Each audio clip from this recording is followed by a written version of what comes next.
आप इमेज करो कि मैं जो यहाँ पर चित्र बना रहा हूं, ये चित्र है धरती का।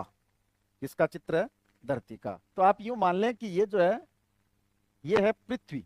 ये क्या है? ये पृथ्वी है। और ये आपको मानना है कि ये पृथ्वी है। अब यदि आपको पता हो तो पृथ्वी के भूभाग पर जल भी होता है, पर्वत भी होते हैं,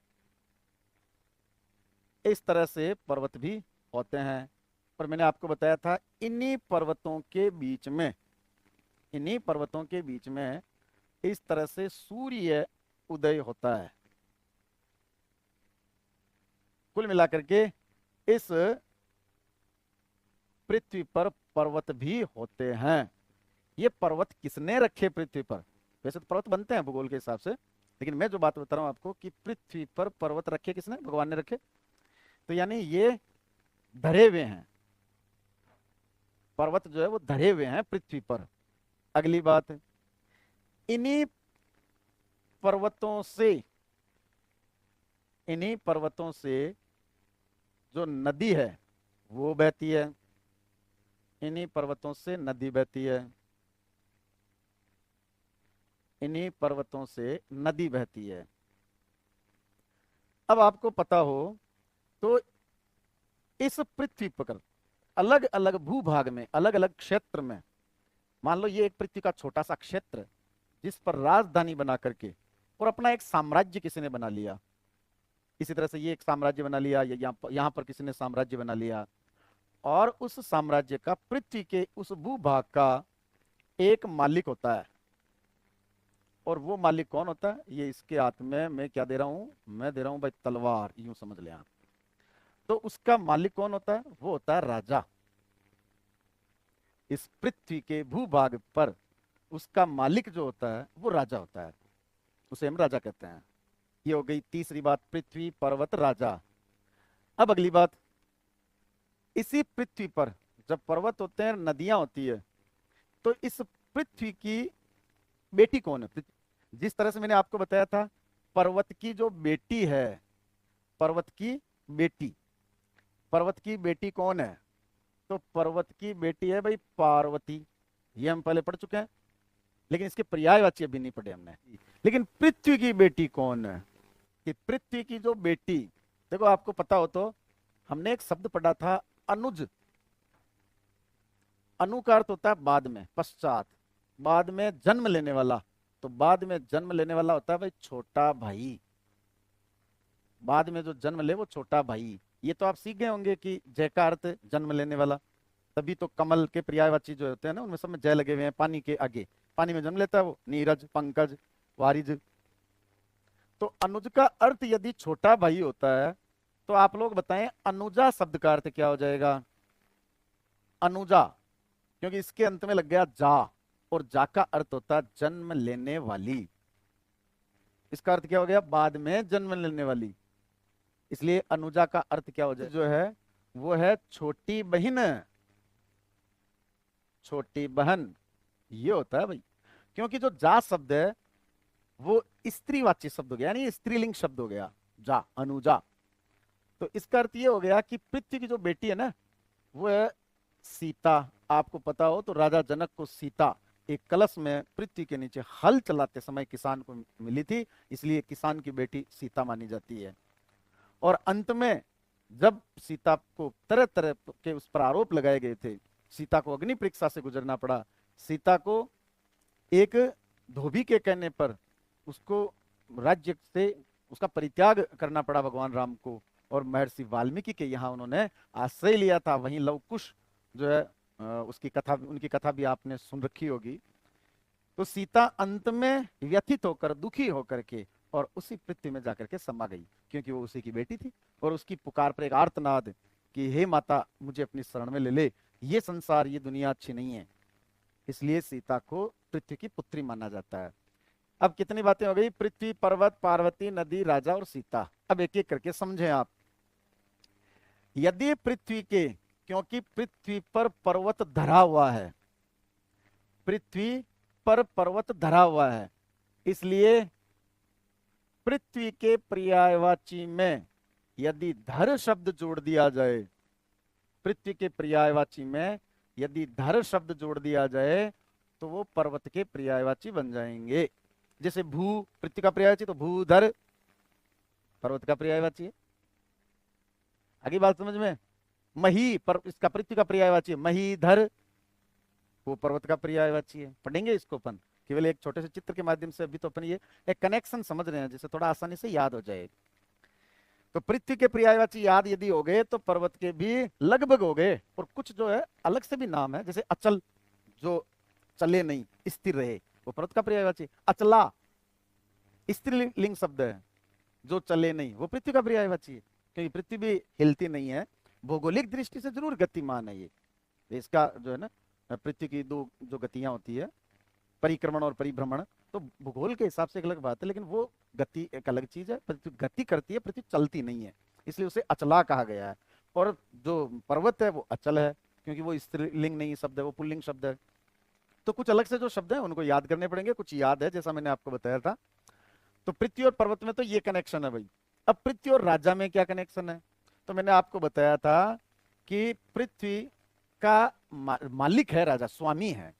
इसका मतलब देखो, ईस शब्द का अर्थ स्वामी होता है। अगर ईस जोड़ दिया जाए, पृथ्वी के पर्यायवाची में पति जोड़ दिया जाए, जैसे भूपति, भूपति।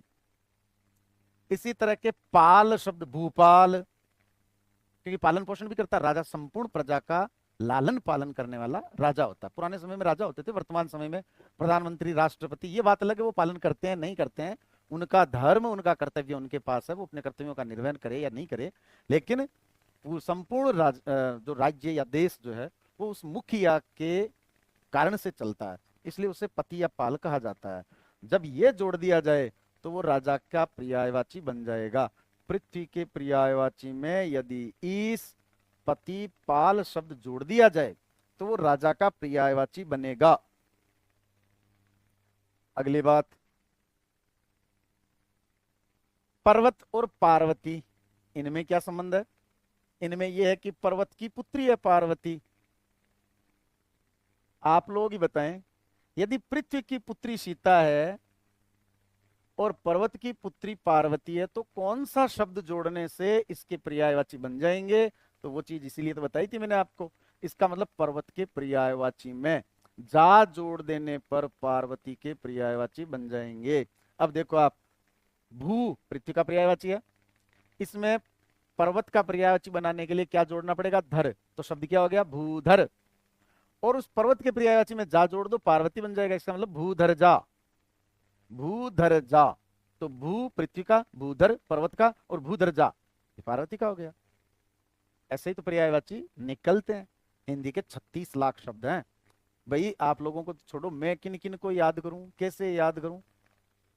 या अंदर कोई ब्रह्मा जी थोड़ी बैठे हुए हैं।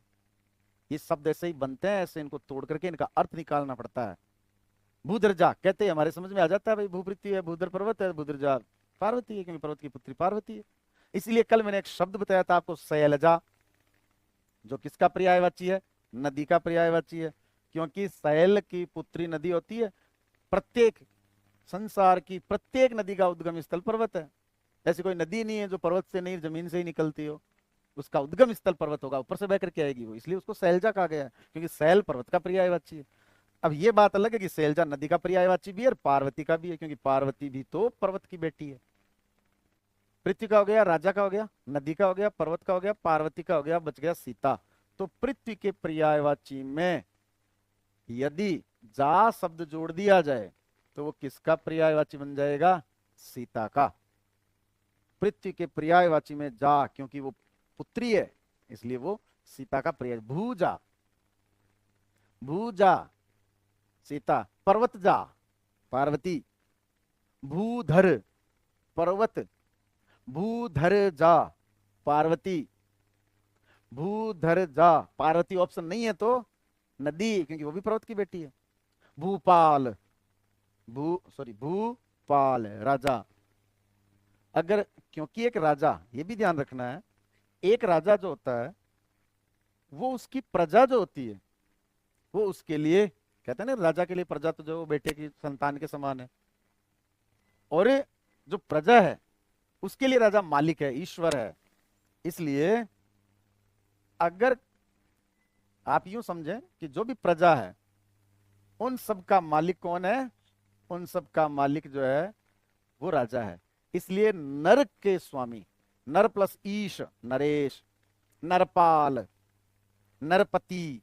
अगर नर शब्द में, इसमें ये तो नर बताए हैं मैंने आपको, यदि नर शब्द में ये शब्द जोड़ दिए जाएं तो भी किसका पर्यायवाची बन जाएगा, राजा का। इस तरह से पर्यायवाची बनाएं। अब मैं चलता हूं उस थ्योरी पर जहां ये सारे पर्यायवाची लिखे हैं, और उम्मीद है ये बात समझ में आ गई आपके। नदी के पर्यायवाची हमने पढ़ लिए थे, नदी के पर्यायवाची हमने पढ़ लिए थे, और अब हम यहां से शुरू करेंगे पृथ्वी से। देखो, धरा, धरती, धरणी, धरणी भी पृथ्वी का पर्यायवाची। इनमें से कुछ तो आपके पढ़े हुए हैं। वसुधा, आपको पता हो तो वसु शब्द का अर्थ क्या होता है? वसु, वसु का अर्थ होता है भाई रत्न, आभूषण, एक तरह से खजाना।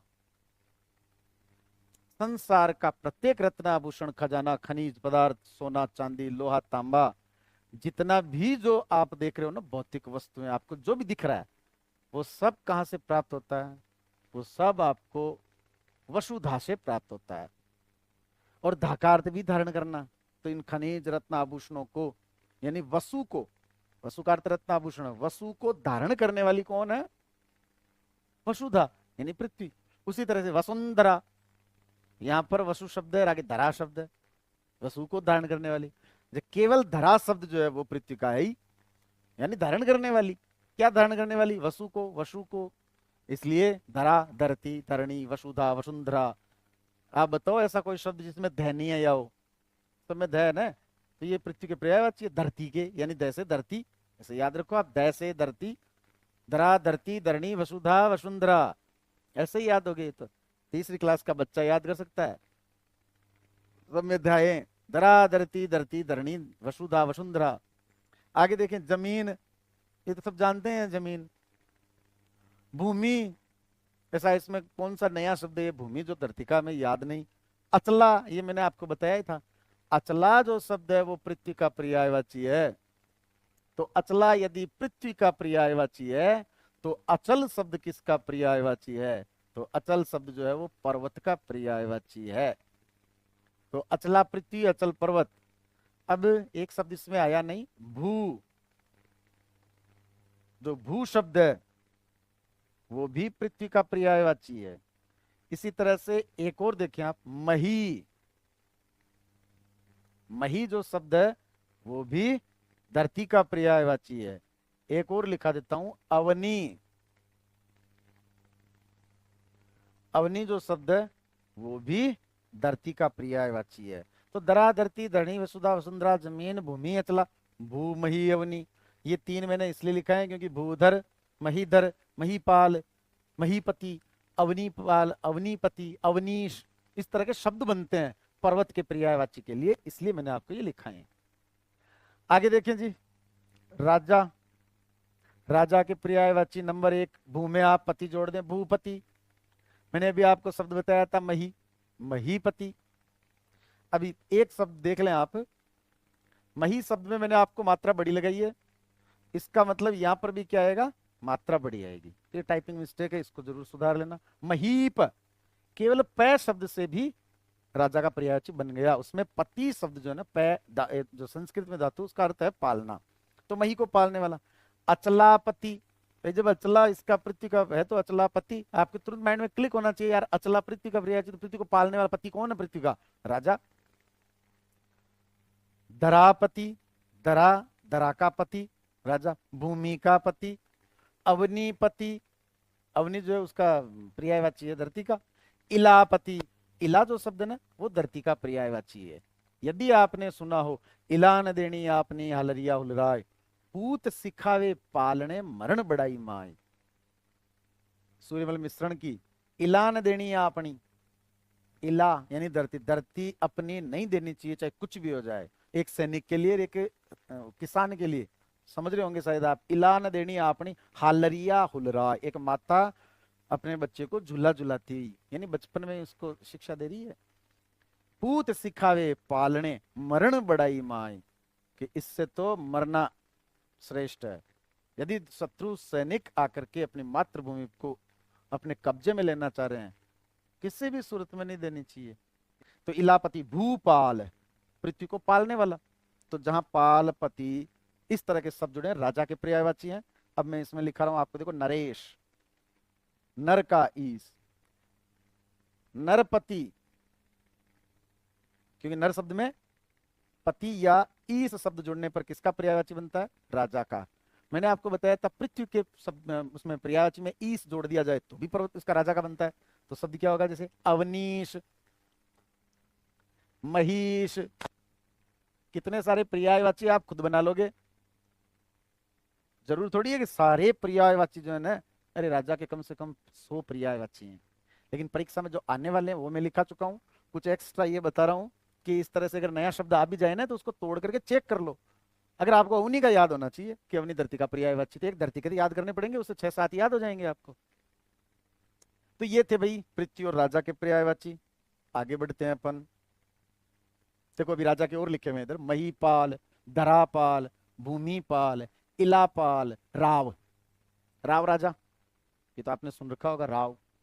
कई राजाओं के आगे जो है वो राव शब्द भी लगता है, अलग अलग जगह उपाधियां हैं, कई जगह राणा, कई जगह महाराणा, राव, इस तरह की उपाधियां। भूप, भू शब्द में केवल पै लगने से भी बनता है, भूप, महीप। तो भू और महीप धरती के पर्यायवाची, आगे पै लग गया, तो भूप और महीप। नृप, देखो नृ शब्द में, नृ शब्द का अर्थ क्या है? नृ शब्द का अर्थ है नर। अगर ये शब्द आपने कहीं सुना होगा तो नृविज्ञान, जहां पर मानव विज्ञान जिसको बोलते हैं वो नृविज्ञान है। तो नृ शब्द जो है ना उसका अर्थ है नर। तो नृ में पै लग गया, नृप। और ये हमने पढ़ा कि केवल पै लगने से भी पर्यायवाची बनते हैं। नृपति, नृ में पति लग गया, नरपति, नरेश, और शासक जो है वो राजा का पर्यायवाची है ही। इन शब्दों में ऐसा कोई शब्द नहीं है जिसको बहुत अधिक रटना पड़े कि यार ये राजा का पर्यायवाची है। आगे देखिए भाई पर्वत के पर्यायवाची, और ये हमने देखा था कि पृथ्वी के पर्यायवाची में यदि धर शब्द जोड़ दिया जाए तो वो किसका पर्यायवाची बनेगा? वो इसका पर्वत का पर्यायवाची बनेगा। इसलिए भूधर, मही धर, अचला धर, धरा धर, भूमि धर, अवनी धर, धरणी धर, इला धर, गिरी। देखो इला धर, यहां तक तो हमने धर जोड़े थे शब्द। अब इस गिरी का ध्यान रखना है। पहली बात तो गिरी में दोनों ही मात्राएं छोटी आती है। अगर आपको पता हो तो हम तरबूज खाते हैं ना, तो उसमें गिरी होती है ना। तो गिरी तो होती है छोटी, तरबूज बड़ा होता है। मतीरा, जिसको राजस्थान में मतीरा बोलते हैं, मतीरे की राड़, जीके में एक प्रश्न भी है। एक मतीरे को लेकर के 2 राजाओं के बीच में राड़ हो गई, यानी युद्ध हो गया। तो गिरी छोटी होती है और मतीरा यानी तरबूज जो है वो बड़ा होता है। अर्थात गिरी में दोनों मात्राएं छोटी आएगी। शब्द शुद्धि में अगर आ जाए ना तो गिरी में दोनों मात्राएं छोटी है। अगला शब्द देखो आप, अद्री। कैसे याद रखोगे कि अद्री पर्वत का पर्यायवाची है? तो मैं कुछ पर्वतों के नाम बता रहा हूं आपको। हिमाद्री, शेषाद्री, है ना पर्वत के नाम, हिमाद्री, शेषाद्री। हिम वाला जो पर्वत है हिमाद्री। तो हिम के आगे शब्द क्या जुड़ा हुआ है? अद्री। तो हिम वाला पर्वत जो बर्फ वाला पर्वत है, इसका मतलब अद्री का अर्थ ही पर्वत होता है। तो गिरी और अद्री पर्वत के पर्यायवाची हैं। पहाड़ है ही। अचल, ये बात पहले हो चुकी है, अचल और अचला। सैल, सैलजा इसी से तो बना है नदी। सैल शब्द कितनी बार बता चुका हूं? 5 या 6 बार। नग, नग तो है ही पर्वत का पर्यायवाची। क्या आपको पता है कि नग जो शब्द है वो पर्वत का पर्यायवाची भी है, और पर्वत के ही तरह बहुत बड़ा सा कौन सा जानवर? हाथी, ये उसका पर्यायवाची भी है। नग पर्वत का पर्यायवाची भी है और हाथी का। ऐसे कभी नहीं पूछा जाएगा कि निम्न में से नग का पर्यायवाची है। ऑप्शन ए पर्वत, ऑप्शन बी हाथी। ये चिंता छोड़ देना, जब एक से अधिक पर्यायवाची किसी के हैं तो फिर दोनों ऑप्शन में नहीं आ सकते। आगे देखते हैं भाई, ये लो जी, पार्वती और सीता। तो पार्वती किसकी पुत्री? पर्वत की, तो उसमें जा लगाना है। सीता किसकी पुत्री? पृथ्वी की, उसमें जा लगाना है। तो देखो, भूधर पर्वत का पर्यायवाची है। आगे सुता, हाँ बिल्कुल, सुता शब्द भी जोड़ा जा सकता है। मैंने आपको बताया था कि भाई जाकार तो बेटी होता है, पुत्री होता है। तो सुता, सुत यानी तो पुत्र होता है, और सुता यानी सुताकार भी पुत्री होता है। इसका मतलब पर्वत के पर्यायवाची के आगे सुता शब्द भी जोड़ा जा सकता है। तो महीधर जो पर्वत का पर्यायवाची था, आगे सुता जोड़ दिया, महीधर सुता। अद्रि पर्वत का पर्यायवाची भी पढ़ा था, अद्रि सुता। अब मान लो आप में से किसी के माइंड में आ जाए कि सर अद्रि सुता आप पार्वती का पर्यायवाची बता रहे हो, क्या मैं ये लिखूं अद्रिजा, तो ये पार्वती का पर्यायवाची हो गया? अगर किसी के माइंड में ये आ रहा है और वो सोच रहा है, तो ही इज ब्रिलियंट स्टूडेंट। इसका मतलब वो पर्यायवाची बनाना और सीख गया। हिंदी का शब्द है ये, और पूछा जा सकता है अद्रिजा। हालांकि इस तरह का पूछते नहीं है, क्योंकि इसका प्रयोग जो है वो कम होता है। अद्रि सुतार तो बहुत सारी कविताओं में कवियों ने प्रयोग किया है, वो प्रचलन में है, इसलिए पूछ लेते हैं। लेकिन अद्रिजा अगर कोई पूछ ले तो गलत नहीं है, और उसका उत्तर हम पार्वती बताएंगे तो वो 100% करेक्ट है। तो अद्रिजा। इसी तरह से देखो, नग सुता, क्योंकि नग पर्वत का पर्यायवाची है, तो वो पार्वती का हो गया। गिरी सुता, गिरी पर्वत का पर्यायवाची है। अब क्या इससे आपको याद नहीं आ रहा? गिरिजा, भाई गिरी पर्वत का पर्यायवाची है, जा यानी उसकी बेटी, तो पार्वती हो गई, तो गिरिजा। शैल सुता, शैलजा और शैल सुता में तो अंतर ही क्या है? शैलजा कह दो चाहे शैल सुता कह दो। भूदर्जा, महीदर्जा, ये सारे ही नदी के पर्यायवाची भी हैं, पार्वती के भी हैं, इनको इस तरह से समझे आप। महीदर्जा। लेकिन ये बात अलग है कि कुछ अंतर रखने के लिए जितना भी जो कवि थे, साहित्यकारों ने गद्य में या पद्य में अपनी कविताएं लिखी, उनमें से ये वाले शब्द जो है ना, वो लगभग पार्वती के लिए एक प्रयोग में लेते हैं। नदी के लिए सरिता, तरंगिणी, वो वाले शब्द जो थोड़े हटकर हैं उनको काम में लेते हैं। धराधर, क्योंकि धरा पर कौन धरा हुआ है? पर्वत, तो धराधर पर्वत, आगे जाल जोड़ दिया। उमा, उमा पार्वती का ही। और अन्नपूर्णा, अन्नपूर्णा रसोई जो योजना चल रही है ना, तो इसी के नाम से अन्नपूर्णा। अन्न को देने वाली देवी कौन है? पार्वती। तो अन्नपूर्णा पार्वती का पर्यायवाची है, याद रखें। आगे देखते हैं साहब, सीता के पर्यायवाची। सीता चूंकि